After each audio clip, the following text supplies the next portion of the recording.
In the name of the Father, and of the Son, and of the Holy Ghost. Amen. Mary is Queen of heaven and earth.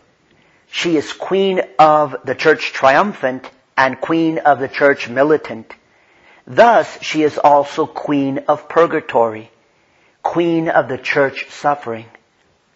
St. John Eudes says, quote, "Every grace and blessing possessed by the Church, all the treasures of light, holiness, and glory that abide in her, on earth as well as in heaven, all are due to the intercession of the Blessed Virgin Mary." Close quote.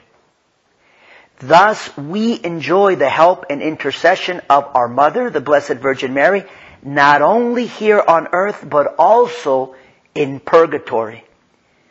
The souls in purgatory are consoled and assisted by the Most Holy Mother of God. St. Bernardine of Siena says that over the souls in purgatory, all spouses of Jesus Christ, Mary exercises a certain dominion and plenitude of power, not only to relieve them, but even to deliver them from their sufferings.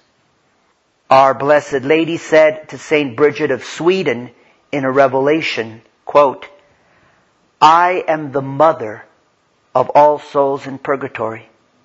For as long as they remain there, all the sufferings that they have deserved for their sins are every hour in some way relieved by my prayers." Close quote. St. Alphonsus Liguori, doctor of the Church, says the following. It's a long quote. Quote, "The merciful Mother even deigns at times to enter this holy prison to visit and comfort her suffering children. I have penetrated into the bottom of the deep." Ecclesiasticus 24:8. In these words of Ecclesiasticus, she says equivalently, "I have penetrated into the depths of purgatory to help those holy souls." As St. Vincent Ferrer says, "Oh, how good is Mary to the souls in purgatory, because through her they obtain comfort and relief." St. Bridget one day heard Jesus say to his mother, "You are my mother, the mother of mercy, and the consolation of the souls in purgatory."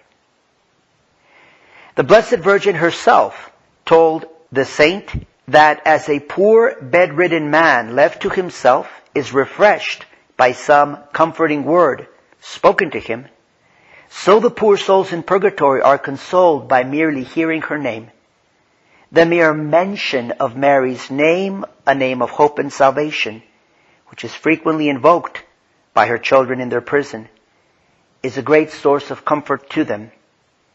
Novarinus says that when Mary hears them invoking her name, she offers her prayers to God, and instantly the suffering souls find their pains relieved.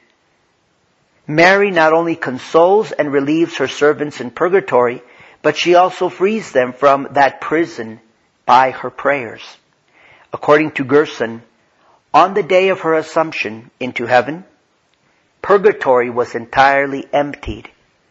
And this is confirmed by Novarinus, who says that many serious authors maintain that when Mary was going to heaven, she asked as a favor from her Son permission to take with her all the souls then in purgatory. From that time on, says Gerson, Mary had the privilege of delivering her servants from the pains of purgatory. Close quote. That's the end of the quote from St. Alphonsus Liguori. May we grow in devotion to Our Lady and to the holy souls in purgatory.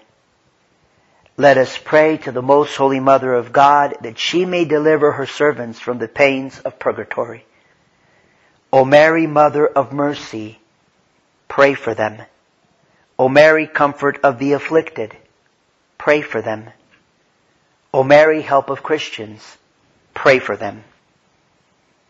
In the name of the Father, and of the Son, and of the Holy Ghost. Amen.